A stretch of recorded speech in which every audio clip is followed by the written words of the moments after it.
Bom dia. Muito obrigada por esse convite e por essa oportunidade. Hoje eu vou apresentar essa pesquisa dentro do contexto desse evento. Gostaria de começar observando que eu estou bastante ciente, ou melhor dizendo, consciente, do fato de que eu escrevo e falo em uma sociedade totalmente racializada, que pode atrapalhar nossa imaginação e muitas vezes o faz. Por isso quero agradecer aos meus colegas da nação Mapuche, que têm sido tremendamente generosos e generosas com o material recolhido para a preparação dessa apresentação. Algo indica que a condição prévia da colonialidade é a de continuar a oferecer uma carga de trauma e de violência sistêmica para as próximas gerações. No contexto do Chile atual, uma mudança parece que começa a ser percebida. Como muitos sabem, o Chile começou a escrever uma nova Constituição, que pela primeira vez inclui as vozes de algumas das nações originais desse território, uma Constituição de um Estado plurinacional, um QINHE, no idioma Mapuche, com 1.800.000 pessoas que se reconhecem como Mapuches. Essa nação representa atualmente quase 10% dos habitantes do nosso país. Como Elisa Loncon, uma mulher mapuche que hoje preside a Assembleia Constituinte, diz, abre aspas, desde a conquista, o povo mapuche nunca mais renunciou aos seus direitos, à luta pela terra, território, identidade e língua. Demandas constantes que buscam acabar com o racismo, negação identitária e o saque do seu território ao longo de centenas de anos, fecha aspas. Essa apresentação tem como objetivo mostrar as estratégias de descolonização do espaço do museu que estão surgindo da espiritualidade e sabedoria mapuche em cerca de 3 estudos de caso que apresentarei a seguir. Cito o acadêmico mapuche Cláudio Alvarado Lencopi, que diz: os objetos indígenas habitam na atualidade uma tensão temporal entre o ímpeto patrimonializador que os ancora em uma tradição com ares pretéritos e até os nacionaliza, e o seu uso e ou recuperação da vida cotidiana dos próprios povos que buscam assim exprimir a sua condição contemporânea. Os objetos lutam assim entre sua petrificação e sua vivificação.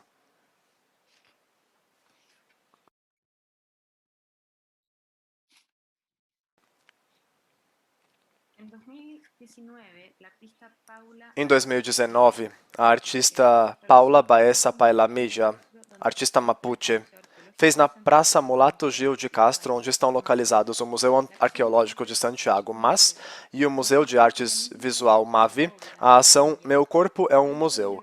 Como ela mesma aponta na descrição do trabalho, abre aspas, dentro de uma vitrine móvel fico estática usando joias mapuches tradicionais que as mulheres usam. E se veste totalmente de preto, com todo o meu corpo coberto.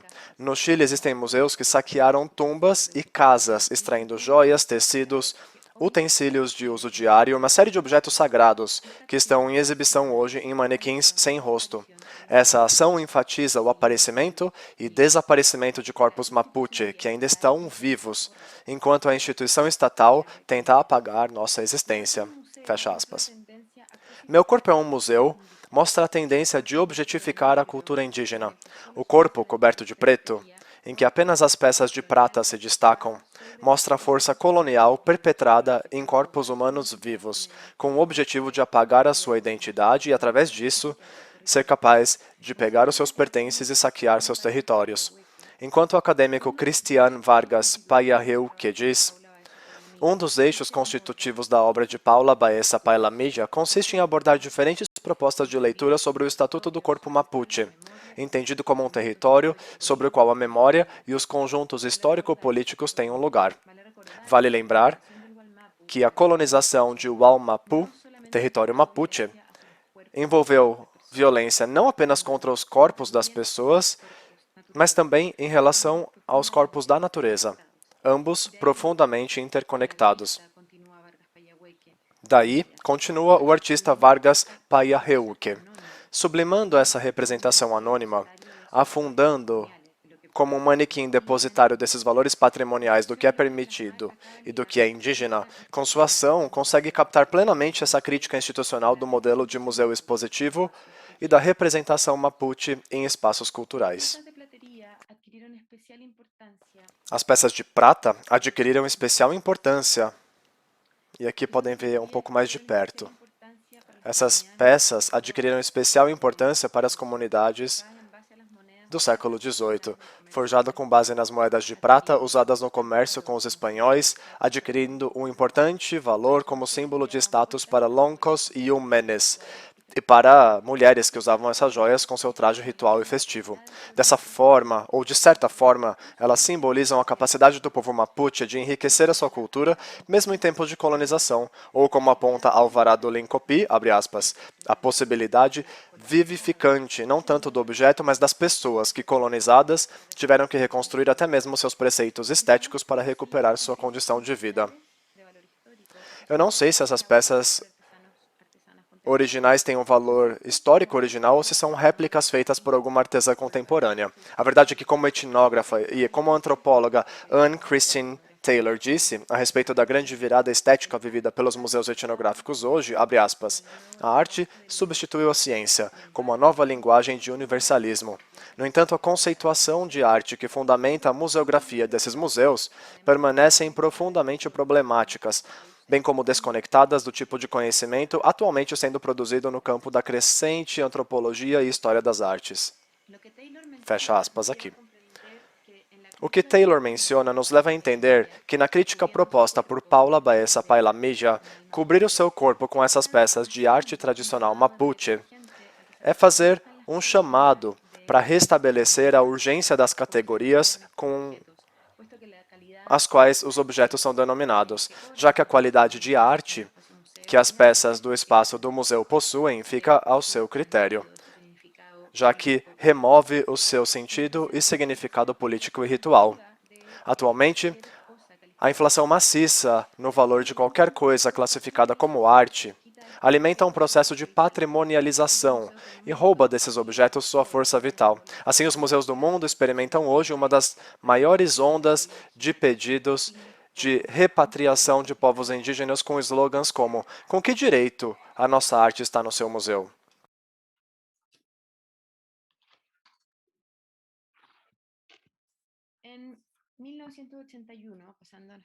Em 1981, foi fundado o Museu Arqueológico de Santiago, o MAS, para abrigar e expor no Chile a coleção que há vários anos percorre o mundo com a exposição Chile Indígena, patrocinada pelo Ministério das Relações Exteriores, localizado na Praça Mulato Gil de Castro e ocupando uma sala dentro do centro do prédio do Museu de Artes Visuais MAVI. O MAS abrigava até recentemente um acervo de mais de 3.000 peças, que por então foi um dos mais importantes acervos do Chile. Obtido por meio de projetos de pesquisa, escavações, restauração e conservação privada, esses objetos foram exibidos ao longo de um pouco mais de 30 anos sob o modelo ocidental de museografia de peças arqueológicas, organizadas, ordenadas e narradas por um outro olhar estrangeiro e colonial. Foi por volta desses mesmos anos que a presença na coleção de uma múmia Chinchorro, pertencente à cultura pré-cerâmica de mesmo nome, que habitava a parte norte do deserto do Atacama de 9.000 a 3.500 anos antes de Cristo, e que são considerados os mais antigos e mais bem preservados do mundo, que o Conselho do Museu começou a sentir um certo incômodo quanto à proposta expositiva, e mais ainda quanto às origens da coleção em geral. Suspeita de que não era mais possível exibir um corpo humano, começou a sinalizar a necessidade de o museu fazer uma mudança. Isso também foi visto com alguns ajustes e geraram uma certa perseguição aos proprietários de objetos patrimoniais, a fim de regularizar a legalidade destes. Paralelamente a isso, o MAS transferiu seu acervo para o Museu Chileno de Arte Pré-Colombiana, enriquecendo a área dedicada ao Chile pré-hispânico. Aqui vemos uma imagem do museu. Aqui nessa outra imagem, vemos a museografia original e uso arqueológico em Santiago. E aqui vemos a museografia atual do Museu de Arte Pré-Colombiana. Tem muitos acervos de Chemamules ou Reues, totens sagrados para o mundo que simbolizam a conexão com o cosmos. Estão agora territorializados. Embora as histórias de aquisição desses elementos culturais vivos sejam fundamentais para entender o processo de petrificação que passaram, geralmente não são falados esses assuntos, ou não são evidenciados em práticas curatoriais, questão que, como veremos a seguir, tem transformado as políticas do MAS para promover a convivência intercultural da instituição do museu. Essa é a ideia, dentro da instituição. Esse tópico também abre outro campo problemático, como a devolução da cultura material depositada em coleções privadas, acervos privados e museus aos povos indígenas, polêmica que até agora não foi suficientemente abordada tanto pela legislação quanto pelas práticas de patrimonialização no Chile.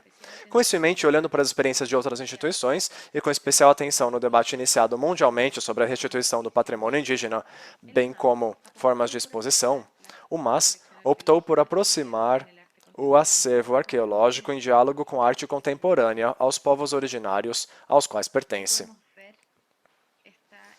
Aqui, nós podemos ver uma imagem do acervo de um cemitério Mapuche.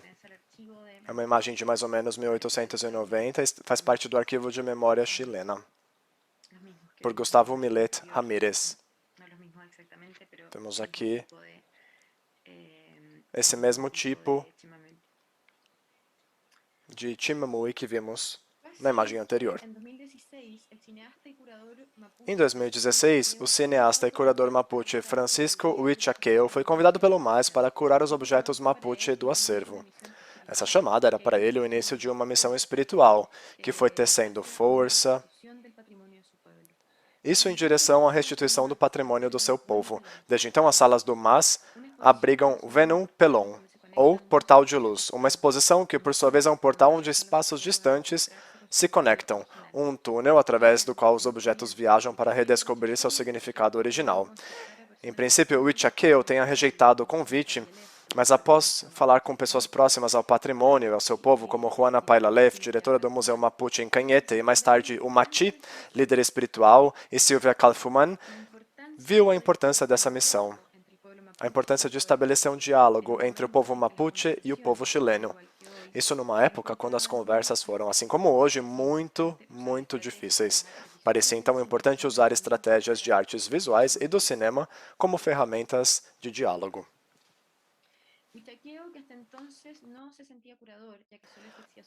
O Huichaqueo, que até então não sentia que era um curador do museu, pois só praticava o exercício do cinema, passou a visualizar modos de operar desde os costumes e tradições espirituais mapuche. Abre aspas. Entre os indígenas, destaca ele, fala-se na importância da voz do idoso, da reflexão coletiva.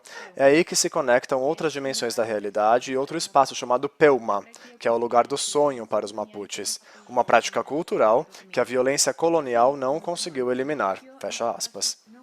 Assim, o Eno Pelon surgiu naquele espaço não colonizado do sonho. Mati Kaufmann foi convocado a uma reunião com os curadores do Museu de Arte Pré-Colombiana para ver as peças. No local fizeram um ilipum, uma prece, uma dança, onde o Mati pediu ao Huichaqueo que tocasse uma das pifilcas, uma flauta mapuche, que não havia sido tocada há anos, já que foi considerada um objeto arqueológico. Abre aspas, o que aconteceu ali, ele disse, foi a grande distância entre nosso mundo e esse se tornou visível. Revela-se uma fissura, um não diálogo, ou seja, a mesma sensação, que eu imagino, que deve ter ocorrido há 500 anos durante o período da conquista, uma separação entre cultura e a cultura do outro, fecha aspas. O design da exposição mostra os objetos selecionados que, desde então, começaram um caminho espiritual de volta ao seu território, flutuando no espaço, sem qualquer rótulo que os defina ou narre fora de sua própria energia, que é percebida com grande força, pois se percebe a presença viva de uma árvore milenar. No mesmo espaço dialogam uma série de retratos de filmes de Huichaqueo, de diferentes personalidades mapuches que representam uma cultura ativa, uma cultura que, como objetos, iniciou um forte processo de reconstrução de sua identidade, não mais escondida, não mais invisível, não mais contada pelos outros, mas por eles mesmos. Abre aspas, os objetos, diz Huichaqueo, saem dos nossos campos, das nossas casas, são de uso diário, mas são também objetos cerimoniais. Agora passam pelo espaço em direção ao brilho do céu e espiralam em direção ao portal de luz, sacudindo a poeira e deixando para trás as gavetas da conservação, os rótulos arqueológicos de catalogação. Assim, voando, eles agitam suas energias para recuperar a condição de vivos, portadores de sabedoria. São ativados por nossa energia, nossa maneira de ver e viver o mundo hoje. Fecha aspas. Aqui vemos algumas das atividades que foram feitas nesse espaço de Ueno Pelon, que se transformou em um território Mapuche. Ali aconteceram várias atividades rituais, conversas, comemoração de várias festividades Mapuche. Essa é a celebração do Etripanto, o Ano Novo Mapuche. Isso na parte exterior do MAS. Em 1969, foi fundado, e aqui estamos no terceiro caso, o Museu Folclórico Juan Antônio Ríos Morales, que hoje, depois de um longo processo de descolonização, é conhecido como Museu Mapuche de Cañete, Ruca Kimun Tanin Volil, que significa a casa que protege nossas raízes. E também foi feito em homenagem a Juan Cayupi Huechicura, que era o dono das terras onde atualmente está o museu. Está localizado no território Lacfenche, na comuna de Cañete, província de Arauco, no sul do Chile. Dado o contexto político daqueles anos, o museu só abriu as portas em 1977, em plena ditadura militar. A história do museu é particular, porque seu acervo se originou de várias maneiras e foi exposto sob o rótulo de folclórico por quase 30 anos. Foi assim que, em 2001, a sua atual diretora, Juana Pailefe, assumiu a responsabilidade por um imaginário de uma situação mais digna para tais objetos. Em colaboração com comunidades, graças a um planejamento estratégico, junto com a Direção Nacional de Bibliotecas, Arquivos e Museus, em 2008 o museu conseguiu reabrir suas portas com um novo roteiro de museu. Em colaboração com as comunidades Mapuche, por muito tempo tiveram conversas reflexivas entre as quais se perguntavam: por que temos um museu se estamos vivos? Como mostrar a cultura Mapuche na sua grande diversidade e riqueza espiritual? Foi assim, chegaram a uma forma de exposição que gerou uma conexão entre os objetos do acervo e a vida cultural mapuche contemporânea. Escute a voz do território. Isso foi o que disse Rosa Wenchulaf, responsável pela educação. É necessário abrir o espaço do museu para ensinar a cultura mapuche às comunidades e aos menores, que em muitos casos perderam suas tradições como resultado da força colonizadora, ainda muito forte e visível no território. E aqui fecho aspas.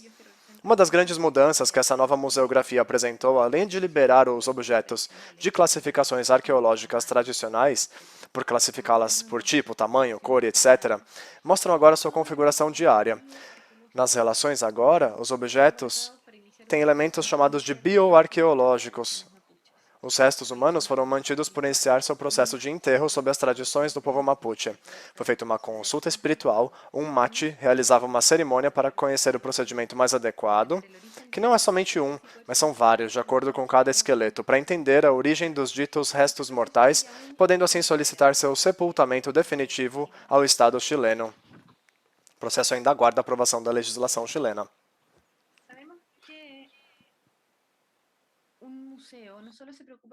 Sabemos que um museu não se preocupa apenas em expor ou projetar novas museografias, e não podemos esquecer que o museu, mesmo em sua formação colonial, tem uma função social. É por isso que é preciso imaginar, a partir da vocação Mapuche, o que é ser social, o que é ser uma comunidade, qual é a esfera museológica. É por isso que essas mudanças estão acontecendo dentro da visão de mundo do povo Mapuche.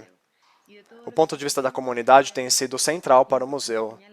É importante ressaltar, como diz a diretora, que desde a colônia, muitas das comunidades Mapuche ficaram sem terra com o avanço do neoliberalismo e das monoculturas.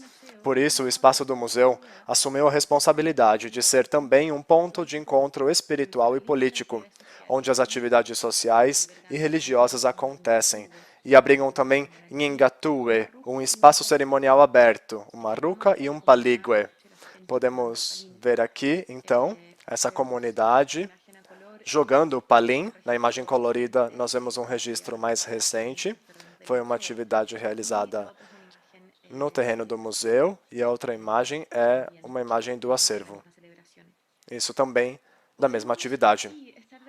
Assim, podemos concordar que, embora o problema não seja um problema do próprio museu, que não é mais do que um dos muitos dispositivos forjados durante os últimos séculos coloniais e capitalistas, o presente que nos convoca, e talvez valha a pena dizer o futuro que nos é dado, nos pode deixar imaginar como reformar a instituição museológica em que hoje chamamos de objetos Mapuche tradicionais. Ainda há muitas perguntas, muitas caixas por abrir, milhares de objetos e corpos que precisam voltar ao seu território de origem.